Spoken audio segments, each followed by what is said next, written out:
daily fantasy. His number too high, then I'm probably fading him. He been on the road, he gon' eat up my salary. I hit a buy, he gon' lie before lock. Play back to back, then I probably won't pick on the DFS bachelor. Good as it gets. Bit a few liners and hit me a leg. He had a good game, but it might be a trick. Log in the Slack so I know who to pick. Sharing our liners, we all gon' get rich. New to this game, you should come to the pad. You might want some cash and get a good laugh. DFS sports, we gon' run up a bag. He heard every game and it's making me mad. You buying your lineups, I think you a cheater. DFS bachelor, he the new leader. Yeah.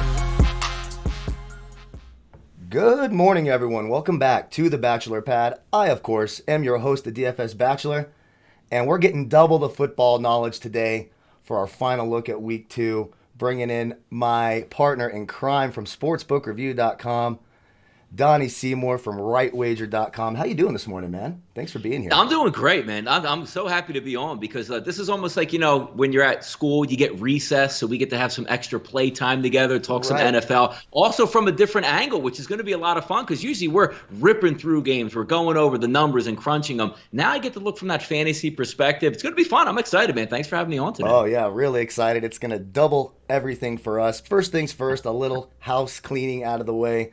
Thank you for all your support, for watching the show, making my dumb ass a part of your day every day. It's truly humbling. If you are new to the channel, welcome to the team. Be sure to hit that subscribe button down below. We appreciate that. Hit the like button. It helps the channel more than you know. I actually recently found that out. I had no idea how much that helped. For a long time, I really didn't.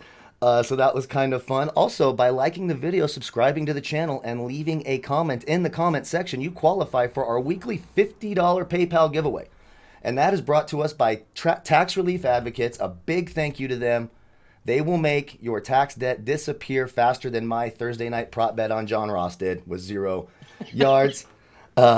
Be sure to call them up at 1-800-411-9633. You can see that number on the beautiful scroll down there. My son did a terrific job there. And before I forget, because I am famous for forgetting to announce the winners, our winner this week is Aisha Colin. So be sure to hit me up on Twitter, hit me up in the comment section, let me know how to get to you there. As usual, all of my player pools, projections, cheat sheets, lineup optimizer sheets, all here on Draft Dashboard. You can click that link in the video description below. Try it for 30 days for $1.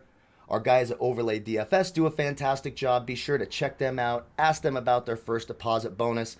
Enter promo code DFS Bachelor when you get over there. And of course, 4 times a week, including tomorrow morning in about 25 hours, you can find myself and Donnie over at sportsbookreview.com. We do a ton of stuff over there. We have big party Monday night. We have a lot of fun there. You can watch me be 4 minutes behind the game. So it's a lot of fun. So be sure to check that out. I have a link in the video description. Click over to the channel. All sorts of content, not just us, but basketball, La Liga, just everything you can imagine, MMA, all there in one spot. So check us out over at sportsbookreview.com. I think that was record time for me in getting the house cleaning out of the way. I didn't even have to Skype you behind the scenes saying, Kyle, come on, let's keep it moving over here. I mean, we got a lot to get to today. I know, I'm waiting for that. I get that, 10 times a show or something. Let's go. Yeah. So as usual, this is our final look. We're going to cover everything. We're going to start at quarterback, start in the top tier. I'll talk about who I like, and then we're going to go to Donnie and get his thoughts. And trust me, you're going to want his thoughts. And for everything, you want daily winners, baseball, football, everything else. You see it right there on the scroll. Check out Donnie over at rightwager.com. He does a great job giving out bankers all day long. My Twitter line is filled with winners all day long. So be sure to check. Good, Kyle, just one quick point here, too. I'm excited for the show, and I just want to give people a background of what I'm bringing to the table today. I'm a DFS player, but I am the casual DFS guy. I put a millionaire maker in each and every week. I don't win very much, but it's exciting to me. If we could equate it to like a gambler, right? I'm an Eagles fan. It would be like the casual Eagles fan betting the Eagles each and every Sunday. Hey, if they win, fantastic. If they don't, you do it again the next week. So I'm excited to see, and I've been watching a lot of your videos, Kyle. It's awesome, the breakdowns, the knowledge, and it's just fun to try to put it in place where to see how the professionals actually go about constructing their lineup as opposed to me saying, hey, Lamar Jackson's really good. Hey, Clyde Edwards-Helaire is really good. Right. I'm excited for the show, and I'm glad to be a part of it. So thanks again, and let's get started here. Me too. I'm stoked. Yeah, let's start at quarterback. So right here at the top, we have Lamar Jackson, 8,200 DraftKings, 9,500 on Fanduel. I love Lamar Jackson. Put up a 34 last year against this Houston defense. We saw week 1 that Houston defense there's nothing special about the Houston defense. They're going to be in that dome in Houston, a faster turf. The one concern when you play the most expensive quarterback, especially in tournaments, is you need him to be the highest scoring quarterback on the slate, or you're already leveraged out of being in first place. Now, in 50-50 double ups and cash games, absolutely, you can just take that nice rushing floor and move on. But I think he has a great chance at being the number one quarterback. We have him projected as the top quarterback this week. You kind of hope that Houston can do their part in getting this game to that 50 total that it's at right now, so that he's not pulled in the fourth quarter. They're notorious for doing that with Lamar Jackson. But I love Lamar Jackson this week. Mahomes, I'm not as big on Mahomes. I think that Chargers secondary can give them some problems. But a guy like Aaron Rodgers at 6,900, nice high total in this game at 49.5. Detroit secondary, obviously, they were beat up by Mitchell Trubisky in the second half last week. So Aaron Rodgers at 6.9 DraftKings, 7.9 Fanduel. That's a nice leverage play down below. You can see there's a chip on Aaron Rodgers' shoulder this week, or this year. I like Aaron Rodgers a lot. And then we get to the game here that everyone's going to be on. This is where I expect to see a lot more ownership, which kind of makes Lamar Jackson attractive. He's lower ownership right now. I have projected at about 5 to 7%. Got Dak Prescott and Matt Ryan around that 15% range because everyone's talking about this game. It's the highest total on the slate. The Falcons were absolutely torched by Russell Wilson. In fact, they gave up the most fantasy points last week in week 1. Now remember, that's a 1-week sample size, so we shouldn't freak out about a 1-week sample size, but Dak Prescott and Matt Ryan, both, this should be a shootout. Matt Ryan's going to throw the ball 55 times a week. So I like them both. And smashed right in the middle there, a guy that I like to go to. He's kind of my baby Lamar Jackson, if you will. Josh Allen, 6'7", on DraftKings, 8-2 on FanDuel. We saw what a running quarterback in Cam Newton did last week to that Miami defense. Last year, a 34 and a 21 in his 2 games against Miami. I like Josh Allen quite a bit. And if I'm still looking, one more guy I like over 6K, despite being without one of his big weapons this week, I think Tom Brady bounces back this week. Bad Carolina secondary. We've seen it in the press all week long, the Bruce Arians comments. I think Tom Brady comes out on fire this week. That game has a chance to be a shootout. You got a nice total at 47.5. So I like Tom Brady up above that 6K range as well. And I actually have one more, and it's Kyler Murray. And I have him in more lineups right now than any other quarterback. 6,100 on DraftKings, 8K on FanDuel. The rushing upside, the Washington defense, they're at home. I mean, I know the home field advantage isn't the same thing, but, they didn't have to travel far from San Francisco to Arizona. Kyler Murray's got some big upside this week. So when we're looking at those quarterbacks up top, Donnie, quarterbacks to you that you think are on track for a big week. The one that you bring up that really sticks out in my mind is because when you're talking about a quarterback, it's so nice to have the ground game, but you're talking about a really good point there with the Baltimore Ravens, where you're saying a quarterback of Lamar Jackson's stature, that is going to be a problem because when you're the favorite team, what are we thinking, Kyle? Last 4 to 5 minutes of the game. Run the clock out. We got a 14-point lead, touchdown lead. We don't really need to press it down, which then opens the door when you take a look at guys like Matt Ryan. What do we love about fantasy football and betting football in the NFL if you're a totals guy, which I am? I want to know that my defense isn't very good, which Atlanta's defense is not very good, but I also want the chance where the other opponent I'm facing has the ability to go up and down the field. You're talking about, we'll get to the running backs with Zeke Elliott, but just from Dak Prescott's perspective here, all 3 of his wideouts are going to be playing. I know Blake Jarwin is down, but there's not a lot of resistance from that Atlanta team on defense, which then when you flip it over, you have an underdog going on the road. And the same thing I try to equate also to Major League Baseball over the summer, Kyle. You get hitting weather, 80 degrees, 90 degrees. The ball travels further. Now we're in the September, and I live in the city just outside the city of Philadelphia. We're talking about 55 degrees today. That's a big difference from 95 degrees that we might have had a couple weeks ago. So you say, well, what are you talking about between baseball to football? You're playing in a dome atmosphere, which is what Atlanta loves. Now you're going to go play in Dallas. What is that called? Dome. It's not 80 degrees. It's not 60 degrees. It's not winds blowing cross. You're going to get those full elements. And I love the fact that I have a team that I expect to be on the losing end of it. So again, when we equate talking about a quarterback that's going to be winning with 4 minutes to go, running it out, Matt Ryan's going to be thrown all over the field, almost 500 yards or just over 500 yards of offense last week. I'll take that every day of the week, especially in an underdog role. Yep, I think that's a great pick and a great call, and I think a lot of the people are with you on that. He's actually projected a little bit lower than Dak Prescott, so I kind of like that leverage play. It's a nice price, 6.6, and especially FanDuel under 8K for Matt Ryan is criminal. I love that pick. Great call on that. So let's go 6K and under. We could start with your boy Carson Wentz, but I don't like that matchup in the secondary. I just don't. But one matchup that I'm sort of looking at this week, and I think people are going to be down on him, I have him projected at 4% ownership. So if he goes off, he could go off a rough week one, a loss against a heavy underdog. Phillip Rivers against that Vikings secondary. The Vikings secondary was absolutely torched last week by Aaron Rodgers. 5,900 on DraftKings, 7-1 on Fanduel. In fact, the Vikings allowed the second most fantasy points in the league last week to quarterbacks. I think Phillip Rivers bounces back this week at home. It could be a high-scoring game. I still like the Vikings to win. We'll talk about more of that tomorrow morning. But a nice total of 49 in those dome conditions.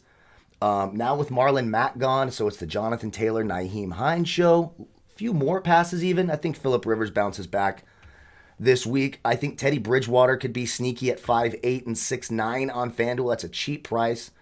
You could see them playing from behind in this game against a very motivated Tampa Bay team. Last year, when he was starting for the Saints, he put up a 31 against this basically the same Tampa Bay secondary. One concern is the emergence of Carlton Davis as a shutdown corner, but when you have a receiving back like McCaffrey, and you have other weapons like Robbie Anderson and Curtis Samuel, if they shadow DJ Moore with Carlton Davis, I think he's got plenty of other ways to spread the ball around. So I think he could be interesting. Down here, I have a little bit for Jimmy Garoppolo. My problem is I just don't think the 49ers are doing something weird. They play back-to-back games in New Jersey, right? So instead of flying home, they're staying out in Virginia this week to go back. So it's kind of a weird situation. The reason I'll say Jimmy G is he has these occasional games, especially when they lose. They start hitting the play action. He'll throw 2 or 3 early touchdowns. He gets you to that 4 number. He could hit value. Again, I'm not racing to get him in, but if you're looking for a salary saver, maybe in a 50-50 cash game, I think Garoppolo is okay. Mitchell Trubisky at 5'5" on DraftKings, 7-2 on FanDuel. The Giants, not a great secondary. Big Ben threw 3 touchdowns in his first game in over a year. Last week, he's got a little bit of rushing upside. Now, I know Donnie's got a lot to say on this game. He loves this game. But I do think in terms of DFS, we saw Mitchell Trubisky come around last week. He was one of our plays last week. He put up a 24, which you will absolutely take at 5,500 on DraftKings. So I could certainly go there. And then other than that, there's just really nothing else down here I'm interested in. That's about as low as I'm willing to go. What are your thoughts down here? Yeah, when you're taking a look at that Minnesota-Indianapolis game from a betting perspective, from a fantasy angle, if you can get a cheap quarterback, it's great because you're opening up around that 46 number, Kyle. Now we're approaching 50s. And again, both of these teams are dome teams built for the dome. There's a little bit more pressure this week on Phillip Rivers. So if you can get Kirk Cousins to push that game along, and again, we're talking about guys like Ryan Fitzpatrick who boom or bust guys. Kirk Cousins has a lot of that. If he can push the tempo, that would force the Colts and Frank Reich to engage back. So when you're looking for a cheap number, you expect Phillip Rivers because, again, the number of pricing there, if he throws 2 touchdowns and 275 yards, you're going to get pretty much your money's worth in that game. But I actually do agree with you here in the Chicago aspect. You know I don't like Mitchell Trubisky. I don't think he's a great quarterback by any stretch. Yeah. But again, it's a product of what you're going up and what you're playing here because the New York Giants don't have a great pass rush, don't have a great secondary, and also you're talking about a guy that is athletic. So if you can get one of those 250 yards, 2 touchdowns, and yes, in the red zone from the 10-yard line, Trubisky runs one in. That is a huge boon if you're looking to take him at that cheap price. Even though I don't like him, it's still a product of the environment where you can do some things against that Giant secondary. This is one of those games where I'm not surprised if Mitchell Trubisky goes for 275, 2 touchdowns, 55 yards rushing on the ground, and maybe adds a touchdown in. So I do think that's a pretty good look from your end. But on these bottom end ones, the one I do struggle with a little bit here, Kyle, is Jimmy Garoppolo. I know. And just looking at Kyle Shanahan, you're already going to be down George Kittle, some banged up wide receivers, but also when we talk about product of your environment, you're going against the Jets. So if Kyle Shanahan sits back and goes, you know what, Kyle, I think we can get to 21 points and win this game comfortably by a touchdown or more. Right. You're going to see playoff Kyle Shanahan like you did last year in the playoffs versus Minnesota saying, look, we're so dominant on defense. Just don't make the mistake. Let's get some points early and hold on to this lead. If they had more weapons or maybe a different byproduct of what they were looking at, I would agree with you. But starting under Jim Harbaugh, it's a great thing that they do. Staying east, you get that camaraderie together. You don't have any family members. You get your body adjusted to the East Coast. I love the fact that the 49ers do that. Just not a great spot for Garoppolo because I don't think the Jets can push them, Kyle. I just don't. Yeah, I failed to mention one thing about that game is the beat-up 49er secondary. They are absolutely decimated in the secondary.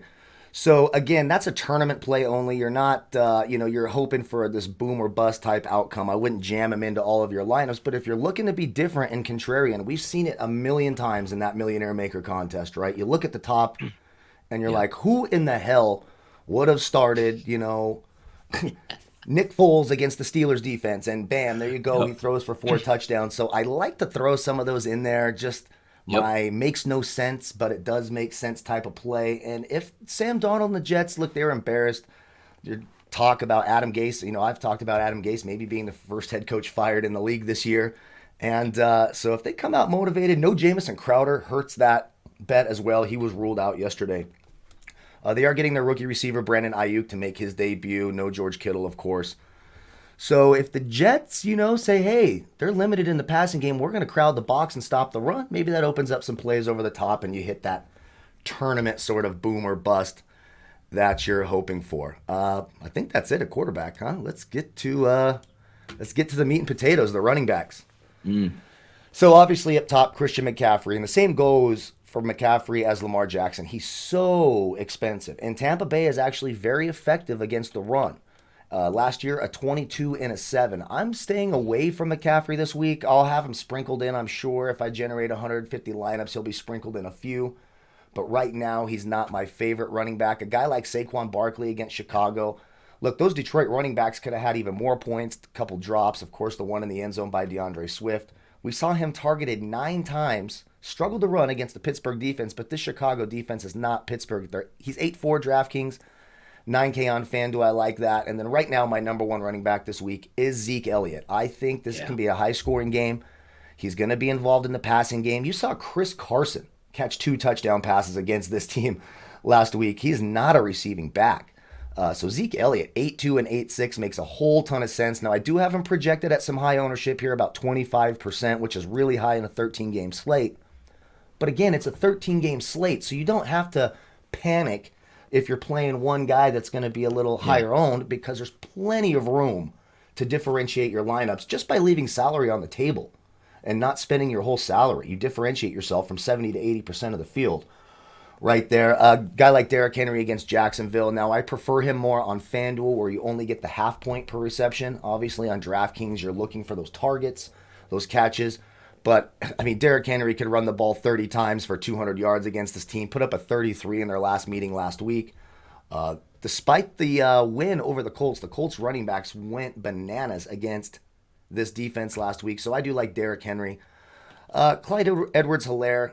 This one makes me I think a lot of people are going to be on him.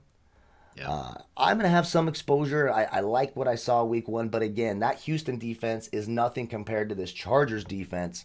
So I think as people start to gravitate towards him, I'm going to pivot to a guy like Dalvin Cook against the Colts or Aaron Jones against Detroit with the same upside, a little bit different salary, and lower ownership.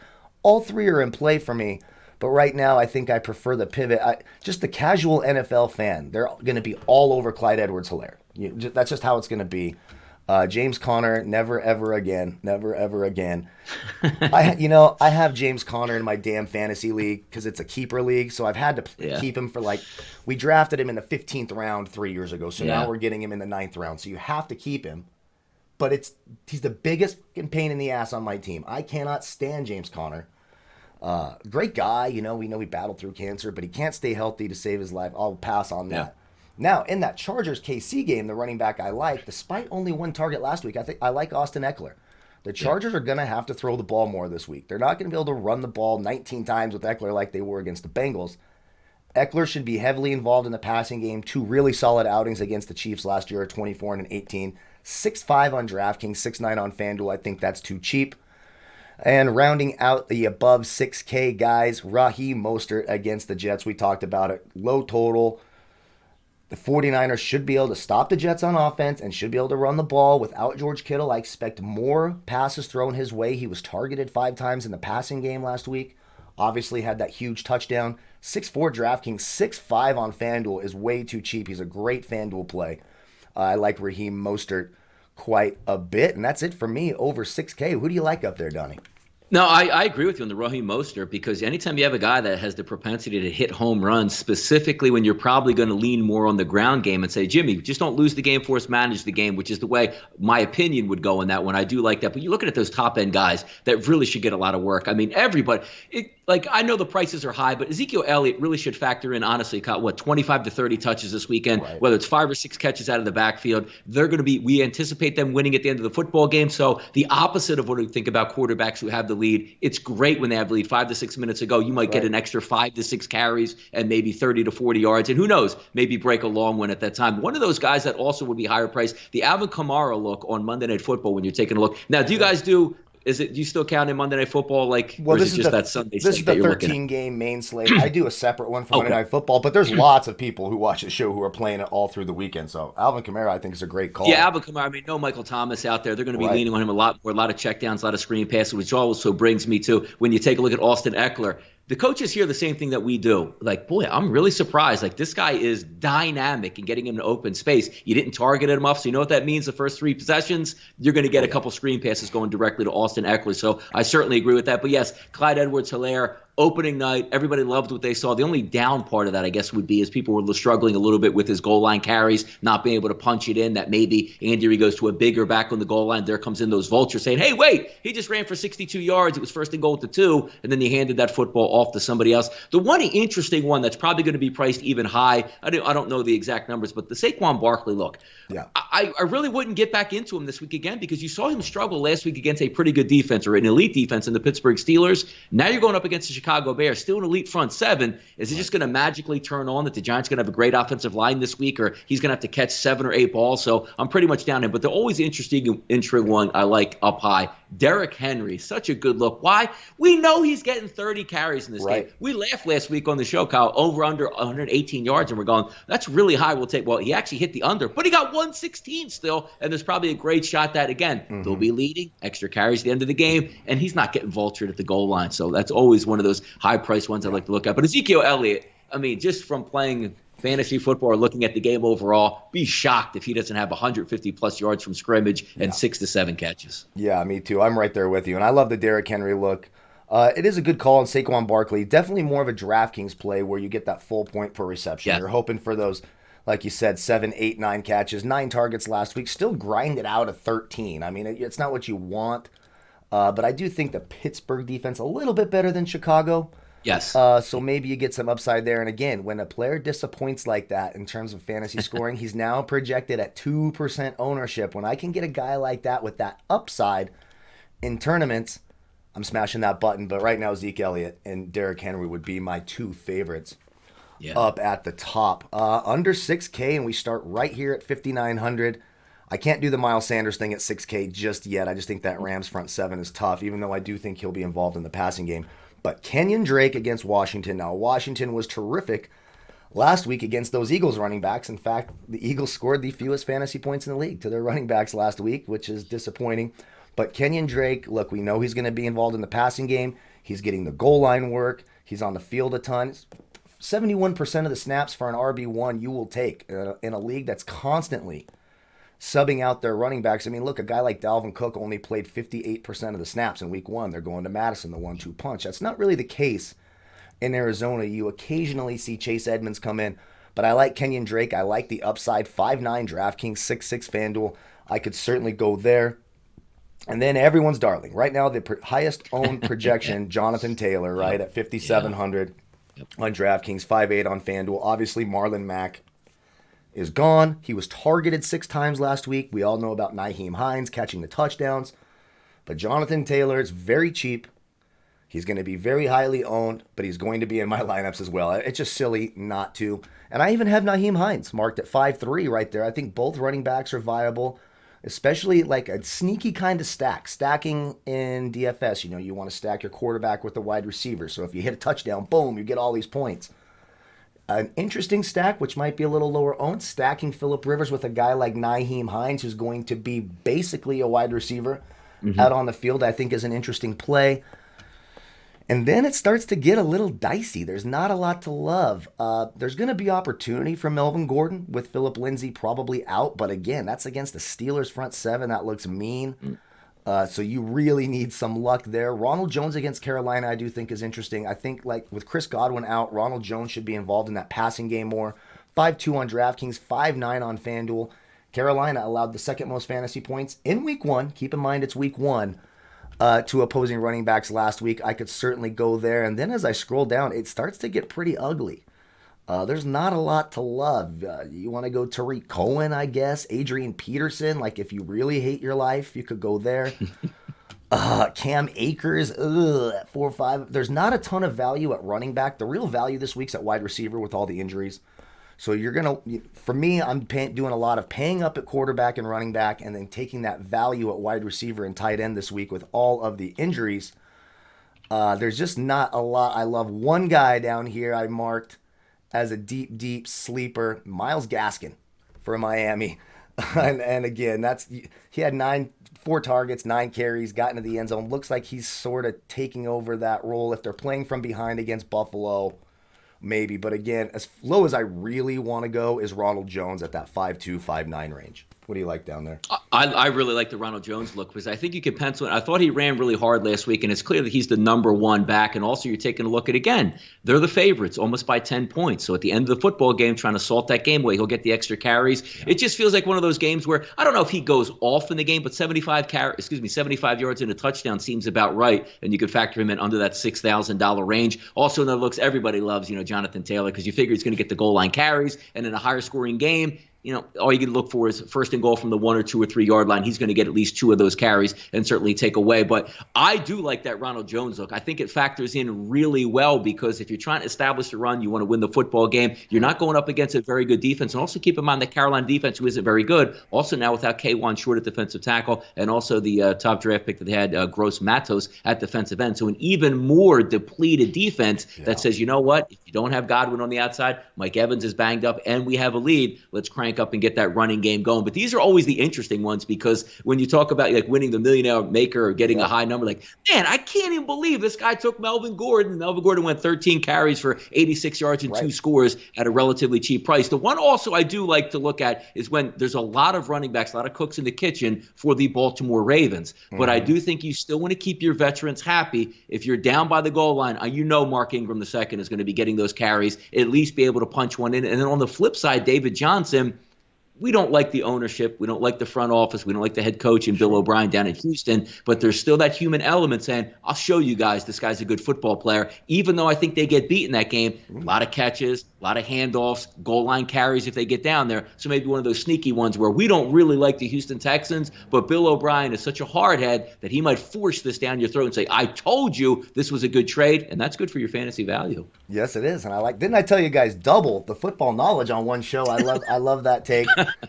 Bill O'Brien, we were talking the other day, remember, about Washington not naming themselves and what would happen if that happened to a baby. Yeah. I feel like that happened to Bill O'Brien. I don't think he got a name for the first 5 months of his life. Then they just settled on Bill. That's what happened to Bill O'Brien. Oh, I can't stand that guy. I really can stand him. Terrible. Okay, let's move on to wide receiver where the real value is. There's just not a lot to love down at running back. There's going to be one of those damn sleepers down there that do it, but I like the Melvin Gordon call. Everyone's going to be off of that because of that defense, and the opportunity should be there, especially once Phillip Lindsay's officially ruled out, which it looks like he's trending to out, if I remember correctly. I don't think it looks like he's not going to go in that game. So yeah, it's his. And sometimes you're just getting that full ownership share in the backfield, and you say, hey, you know what? I'll ride with it. Hopefully I can get 50 yards and a score out of it. Yep. Opportunity equals fantasy points. We always say that here. So let's get to wide receiver, and our top wide receiver in a great matchup against Detroit. Devontae Adams, 8-1 on DraftKings, 8-6 on Fanduel. He's going to see a bunch of Amani Oruwariye on the outside, who was okay last week, but that Detroit secondary, dismal last year, going to be dismal this year. He played once last year against Detroit in that last game, put up a 22. We saw it, 17 targets in week one. He's going to be the most targeted wide receiver. He and Michael Thomas are going to see a boatload of targets, and 8-1 and 8-6 are not unfair for that price. We're talking $900 cheaper than Michael Thomas was. Last week, DeAndre Hopkins, another guy, targeted a ton against the Washington Footballers. 16 targets, turned that into a 32 against the 49ers. Now you're getting a Washington defense that probably was made to look better than they are last week by, Carson Wentz. I know that hurts. He's going to see a lot of Kendall Fuller on the outside. And Kendall Fuller kind of didn't have to do much last week. Kendall Fuller can't handle DeAndre Hopkins. Kyler Murray is going to go to him a ton. 7-7 on DraftKings, 8-3 on Fanduel. Julio Jones, of course, in that game against Dallas. Now, the one concern, we talk about it all the time. Second play of the game, Julio Jones makes a catch on the sideline, limps off, and then he's a decoy the rest of the game as he tries to grind it out. But if he stays healthy, 7-4 Fanduel, or 7-4 DraftKings rather, 8-3 on Fanduel. He's going to have a plus matchup against Trayvon Diggs or Chidobe Awuzie on the outside. He only lines up in the slot on about 23% of his routes.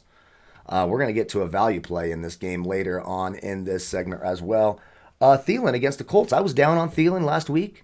I wasn't sure he could handle just being the only receiver. Well, Kirk Cousins, he targeted 8 times, a couple of touchdowns at 34.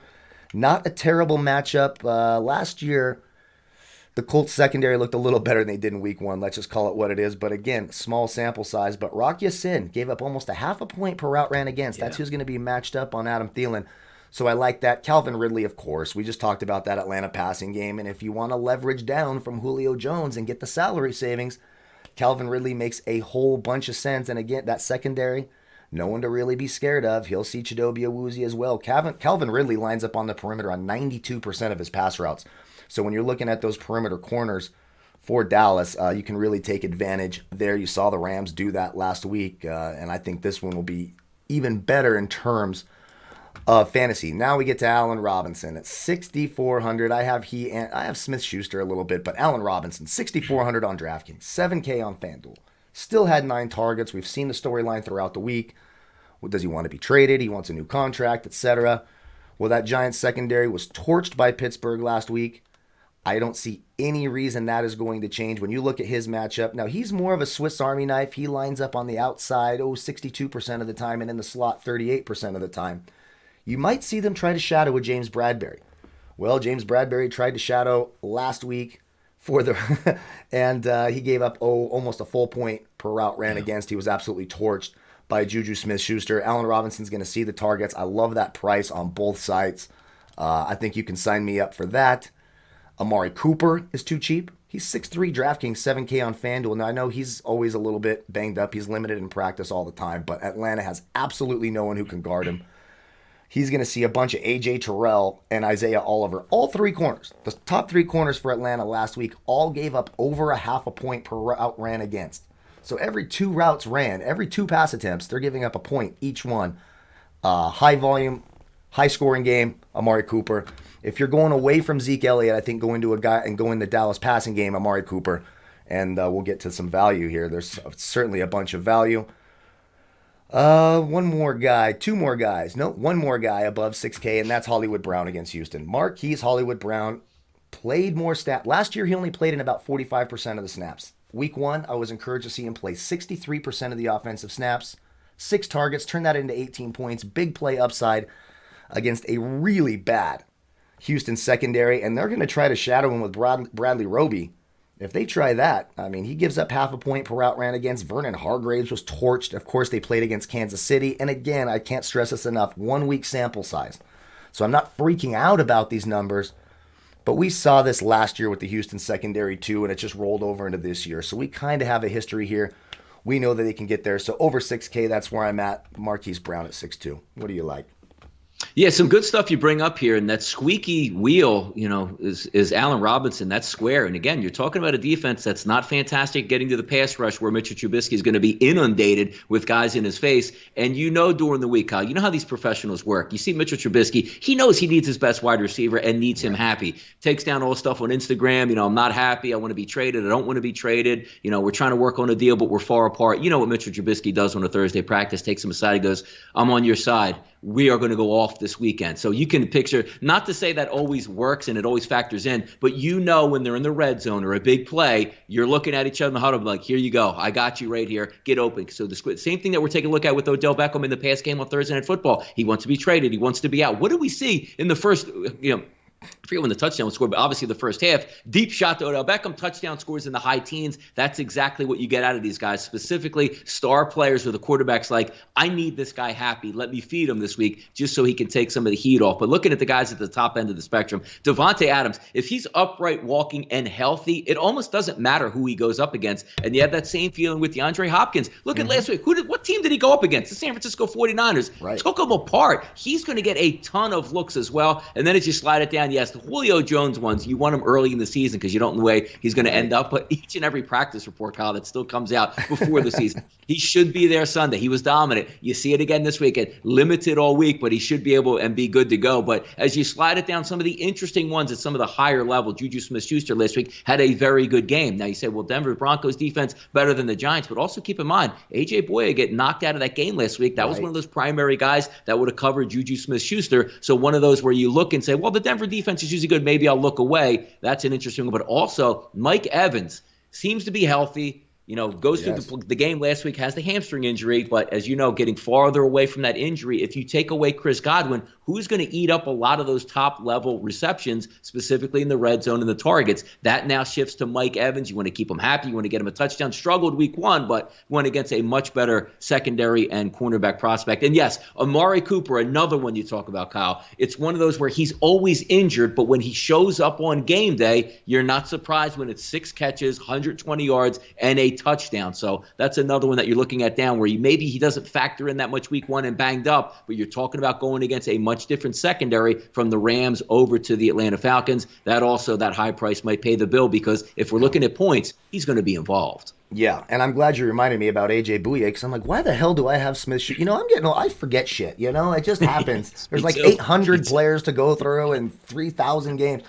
And that's a great point, and that's why he was marked on my player pool up here. I'm like, what the hell did I do? The Mike Evans point is great. I really was. I was like, shit, what did I do? So I'm glad you reminded me of that. The Mike Evans point is great. Carolina was torched in the secondary, so now they're bringing in 2 new corners this week, Dante Jackson and Justin Burris. Yeah. So Mike Evans should absolutely feast if he's remotely healthy. And like I said, I expect Tom Brady to really bounce back this week. Going under 6K. And there's some good ones. There's a lot of value at wide receiver. We could start right here at the top with Marvin Jones Jr. Again, Kenny Golladay, because I drafted him in fantasy football. Of course, he can be healthy. It's so frustrating. I'm so pissed off at Kenny Golladay. I mean, we drafted on Wednesday, for Christ's sake. The day before, anyways. Soft tissue. Soft tissue. And, and so he's doubtful. I mean, I guess he's officially doubtful. He's not going to play.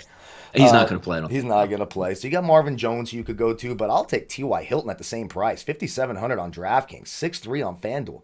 Vikings torched last week. When you look at this matchup, I mean, it's just a who's who of nobodies. Cameron Dantzler, who he's going to match up with 43% of the time on the left side of the defense, giving up 2/3 of a fantasy point.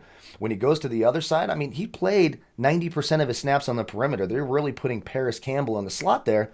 Holton Hill got torched as well. So I like T.Y. Hilton. I think that price is way too low in a bounce-back game, and we know the tournament upside for T.Y. Hilton. Keenan Allen. Now, I don't love the quarterback situation. I think Tyrod Taylor's pretty pedestrian.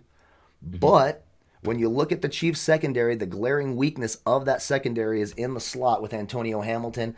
That's even though it didn't seem like Houston had much success last week, that's where they did have their best offensive moments, and again, without Bashaud Breeland for 4 weeks. So I think just a high PPR type of guy at 5.7 DraftKings, Keenan Allen, probably the cheapest you're going to see him. You just hope that Tyrod Taylor can have his shit together and get the ball to him.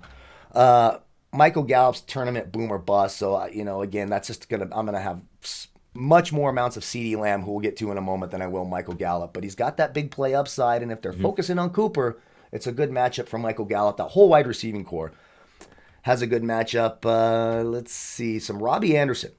I hate the Tampa Bay secondary. He was big for us last week. He was our favorite value play last week, and he showed up and got a 29.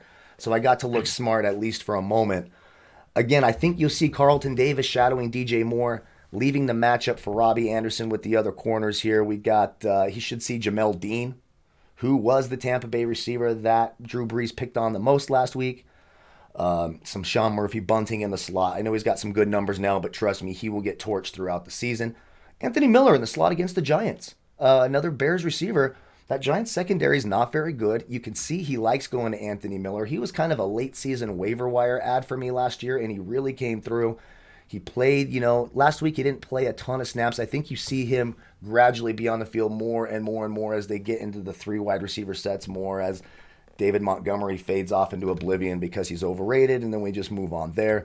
Darius Slayton looks like that's going to be Daniel Jones's guy. I know Sterling Shepard, people love him, and Golden Tate still out. Darius Slayton, even last year, he was a bit of this, whoa, who is this guy? 9 targets, put up a 31 against the Pittsburgh secondary.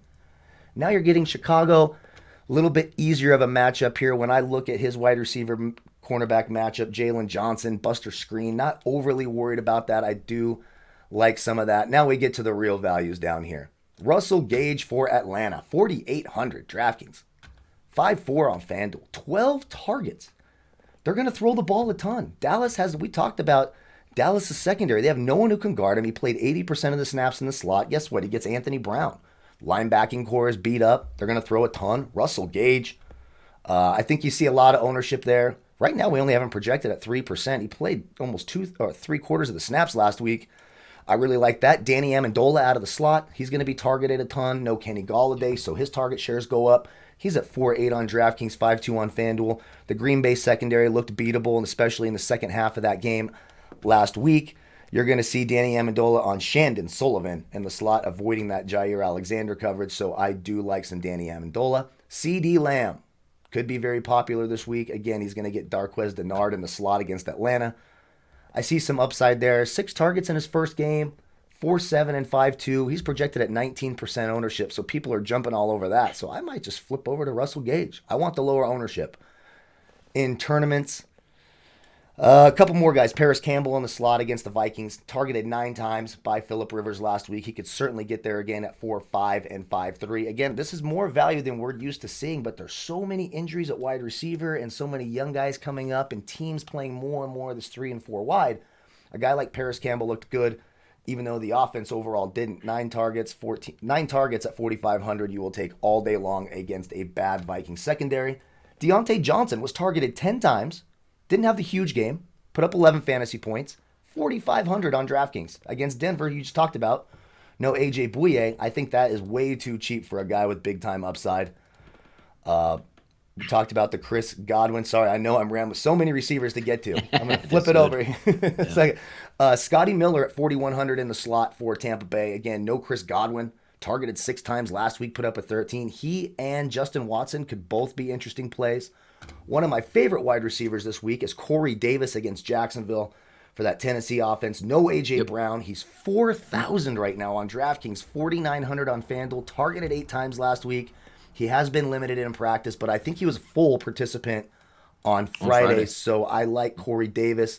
Brashad Perriman's the only healthy real receiver they have against that beat-up 49ers secondary. So 3,800 on DraftKings for number 1 receiver. You remember what he did with Tampa Bay last year. He's a talented guy.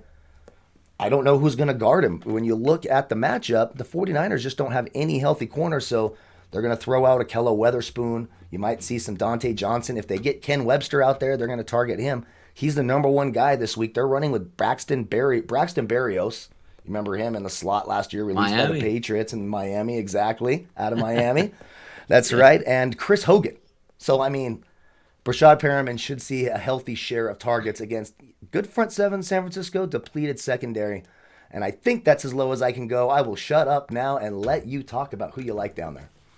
I'm telling this is, I guess if we're all going to agree, like this is where you're going to win your fantasy leagues or your $1 million is this under 6,000, the wide receiver, because you're getting some starting value that's really cheap in this. And if you start right at the top of that level, Terry McLaurin, I'm just not high on the quarterback. So even though I know he has that spurt ability is what I like to call it, you can go deep. I'm not really feeling it. Marvin Jones Jr., they should be down in that game. He should be able to get touches. T.Y. Hilton, you want to reintegrate him back into the offense. Keenan Allen also, another one of those angles that says, we don't like Tyrod Taylor quarterback. But you know what? Good luck if you're going to be the Chargers and say, well, let's just run the ball the whole game and see what happens. You're going to have to engage Kansas City, which means you'll probably be losing, and you get those extra 3 to 4 catches that put you over the top where you're saying, oh, man, Keenan Allen didn't do much. 3 catches for 40 yards, and all of a sudden you see how he finishes up in the fourth quarter, 7 catches for 80 yards and a late touchdown. It didn't matter in the actual game scoring, but certainly will matter to you on fantasy. Right. Michael Gallup, not that high on, because I do think CeeDee Lamb, they're going to want to integrate him more. And also, obviously, the top end of it, you're going to get with their starting wide receiver, obviously, if he stays healthy throughout the football game. Sterling Shepard, I think it's a decent look, because you're not going to go anywhere against the Chicago Bears by saying, hey, Saquon, let's give you 15 carries. He might have it up with 15 yards again this week against a pretty good front seven, but sliding it down a little bit lower. I love the home run guys. And like that third wide receiver in the team, you talked about it last week, such a great one. Like Robbie Anderson doesn't do much. And then you see in the fourth quarter a 75-yard touchdown. Right. It's the same thing for him when you're taking a look at 5,200. And guess who's below him at 5,100? The same type of player, Deshaun Jackson for the Philadelphia Eagles. Doesn't show up. Oh, my goodness, there's that deep 60-yard touchdown out of nowhere. So he goes from 2 catches and 20 yards to 3 catches and 90 yards and a score in that aspect. So, and I do agree with the same thing with Slayton, the same thing with Shepard. You're not going to eat on that Chicago Bears defense by running the football and dumbing it down to Saquon Barkley. You're going to only have to take a few shots deep. So getting down into some level plays, the Cole Beasley's in the slot certainly makes some sense as well. Paris Campbell, not really big on that yet, because his speed would work better if you have a big armed quarterback that, again, you can get those boomer busts when you're taking a look at Robbie Anderson and also Deshaun Jackson for Philadelphia. But, sliding it down to Laviska Shenault, those underrated ones. But the guys that will win you the big money, and you brought up the point already, Corey Davis for Tennessee. Yeah. He didn't practice on Wednesday, was able to practice and be fine on Friday, battling the hamstring injury. But again, we're not paying $8,000 for the guy and expecting him to be Julio Jones. But it's one of those moves where if he can be effective for 4 quarters and you get him around $4,000, 6 catches, 75 yards, and a touchdown as your third wide receiver, that's how you win. But that's a great look, because got the full practice in. They're going to score points. They're going to use play action. And if he's effective in that game, that's going to be a wonderful pick there for Corey Davis. Let's hope so, because he made the Millionaire Maker video too. So don't make me look like a dumbass, Corey Davis. Yeah, three plays, a hamstring injury. You're like, oh, trust me, there's always one, and I'll never make everyone happy. There's always at least one. Always. It's rare when there's not, but when there's not, it's a big payday. So that's why we do this. That's why we're degenerates and can't help but stay away, right? I mean, come on. Hey, John Ross, we're looking right at you, buddy. Come on. John Ross. I saw it too. I got some picks. John Ross. Again, I think I mentioned it was plus 39,400. Yeah, like if you buy a $2 Powerball ticket and it doesn't win, what do? You buy another one next Wednesday. Exactly. Come on, keep it moving. Exactly. I got to have some fun. And they did try to go to him. They just tried to go to him, but it just didn't pan out. It just didn't pan out. All right, let's move over to tight ends. Now, this is a position where I usually pay down. It's just so hard to jam in these expensive tight ends, and they're doing so much work blocking and everything else. There's a couple. Once in a while, I'll pay up for Kelsey and Kittle, and they're both Kelsey's in my player pool. Obviously, Kittle is out. A guy like Mark Andrews, I think, is going to be pretty interesting this year. He played 71% of the snaps week 1, which was very encouraging, because last year, of course, when they had Hurst and Boyle, he was only playing on about 40-45% of the offensive snaps, which really limited his upside. Of course, your boy Zach Ertz, he plays a ton of snaps, but it looks like Dallas Goedert might be the tight end you want there at $5K. Making those big plays, seeing those targets. Philly's going to run a lot of 2 tight end sets all year long, just because especially until Alshon Jeffrey and that whole receiving core gets healthy, right? You're just going to see a lot of 2 tight end sets out of them. Hunter Henry was pretty effective, but again, paying up at tight end is not something I love to do. I still love Hayden Hurst. He kind of let me down last week. He was only targeted 5 times, but again, the Falcons are going to throw a ton. Austin Hooper was the number 1 fantasy tight end in the league last year until he got hurt. Hayden Hurst has that role.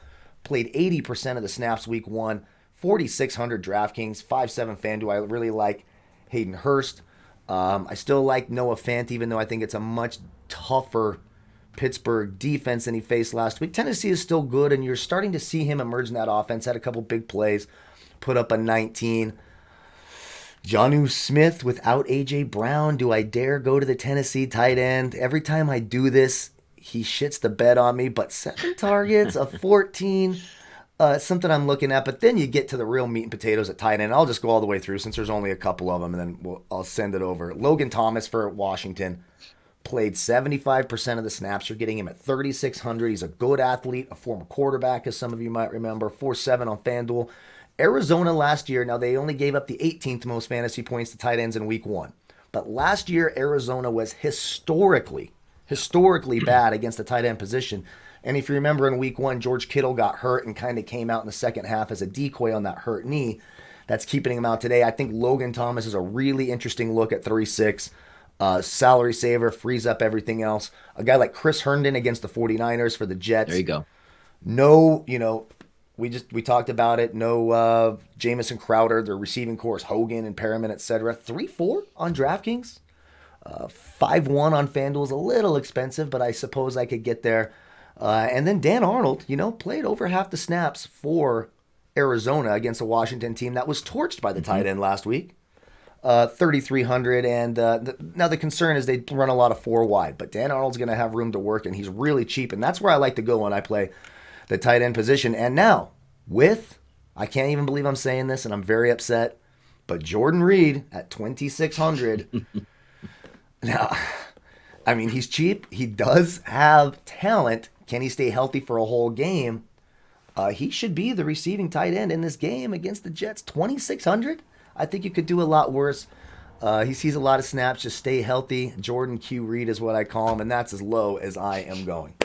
Yeah, as long as he doesn't get a concussion that game. But you're right. When you're looking at guys that are slotted as if George Kittle is playing in this game. Now, if George Kittle miraculously shows up, he's not playing 55 snaps and getting 15 targets in this game. So therefore, you slide another guy up on a chart. Now, also, when you're talking to look at those low-end guys, Dan Arnold is a great one there. They like him. He's a big athletic kid. And when you're pricing guys at 3,300, 3 catches for 41 yards and a touchdown, you are a genius. And he has the ability to do stuff like that. But also with Chris Herndon, not because I like Chris Herndon overall as a player, not because I like Sam Darnold in this, and also with a dominant pass rush that he's going to be under siege from the 49ers. But what happens when your dominant pass rush comes after you? The quarterback drops back. He's not looking for the 15-yard deep out. He's not looking for the go pattern that's 50 yards downfield. He's saying, who is in front of my face? There's my tight end 7 yards down the field. That's a great value play, something around that $3,400 range, just because, A, they'll be losing, and B, when the pass rush is coming in, we're human beings. We don't want to hold the football as a quarterback when I see Bosa and the boys coming after me. I want to get rid of it, so that's also something to look out for. But the one I think is actually interesting here, and not because of the overall name, 4,100 here, I'm looking at DraftKings, Rob Gronkowski. And you say, well, he didn't look good last week. He's got that beach body. He's not ready yet. You know who scored the touchdown from the tight end last week? O.J. Howard. So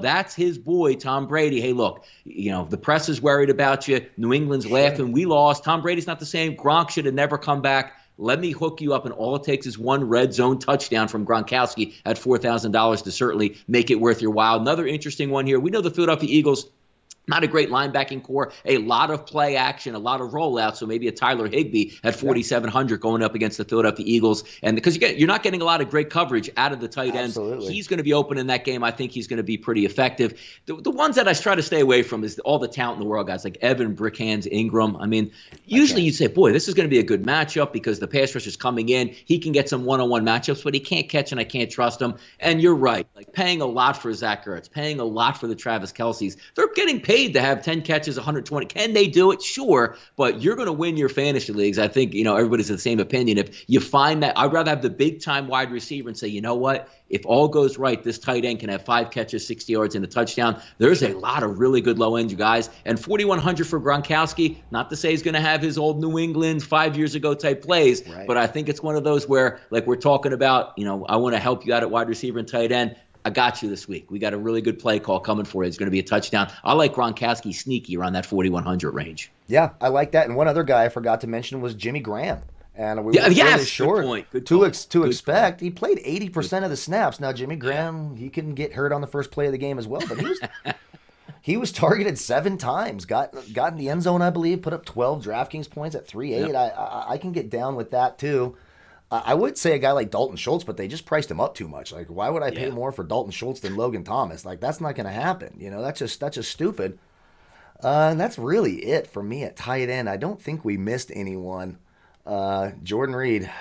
God, I can't believe I'm going to play him. I can't believe he's so low. Like that 2,600 is like what you pay for a guy that's inactive on Sunday. Right, it's crazy that he's actually that low. Yeah. And they want, hey, look, let's work him back in. Kittle's going to be out. Why don't you just play the Kittle role? Not to say he's going to make the same catches and do the same things, but you're talking about a guy that basically, if he has like 3 catches, it's like, hey, he paid for himself already. Yeah. And he's got the talent, and apparently he looked good in camp. Everything I was reading about. I mean, he could be knocked out running out of the tunnel.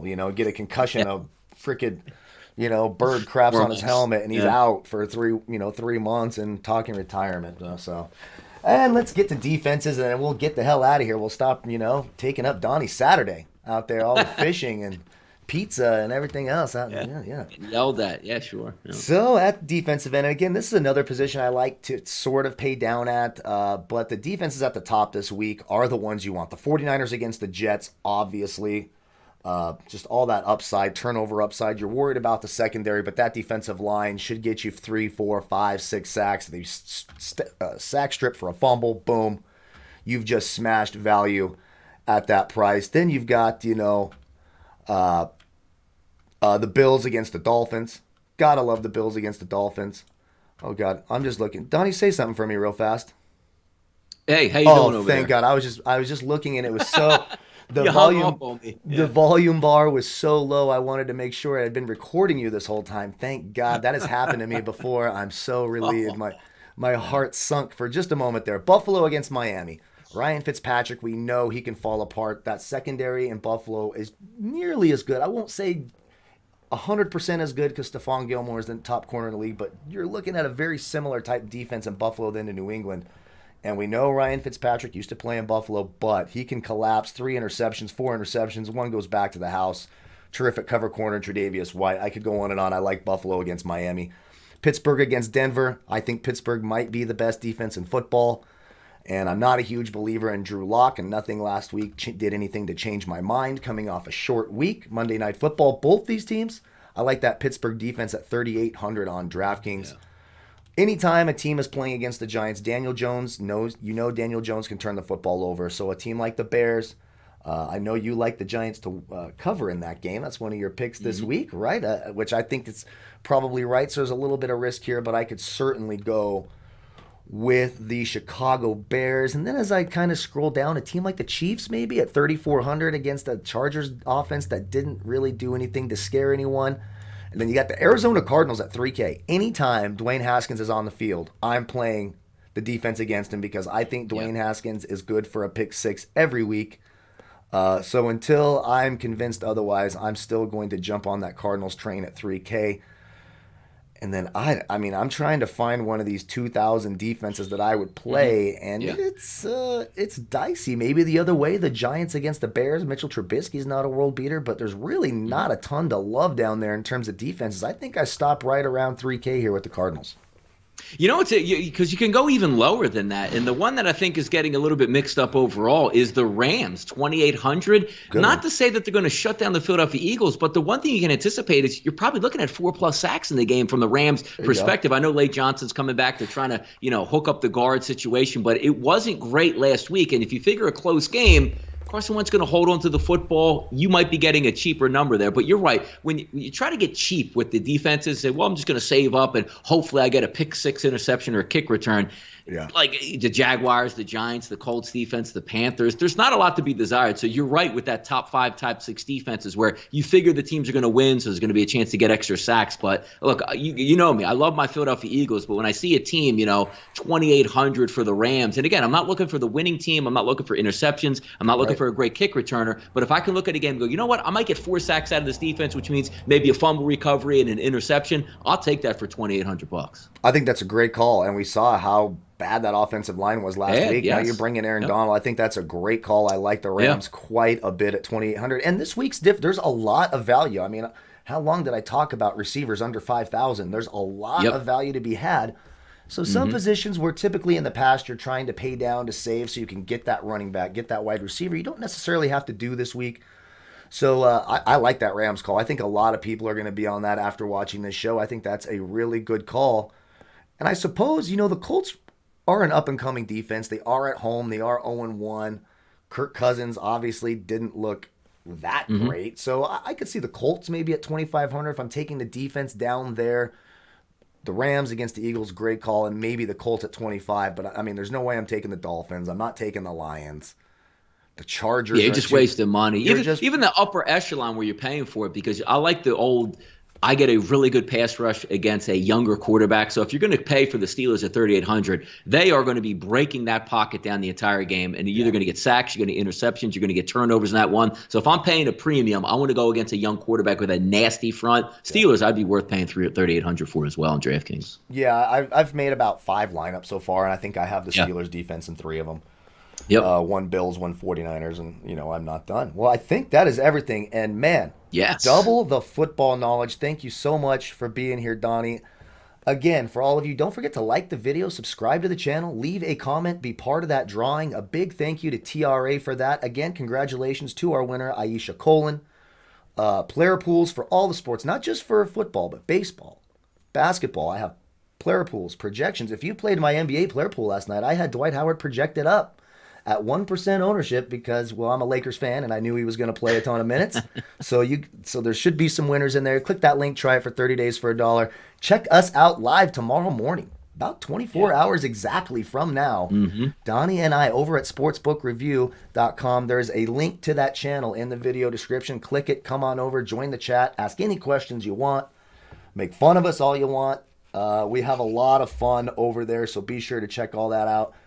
Get over and check out Donnie at Right Wager, man. He's just throwing out winners on baseball every single day. Obviously knows everything about football. And plus, when you go to Sportsbook Review, you get to watch a much smoother show because Donnie leads the way. And it's just, it's just a whole better situation. I just sit there and try to look pretty, which doesn't work either. But again, thank you all so much. Donnie, thank you very much for being here. That was a great show. Good luck this weekend. May the fantasy gods be with you all. Goodbye, folks.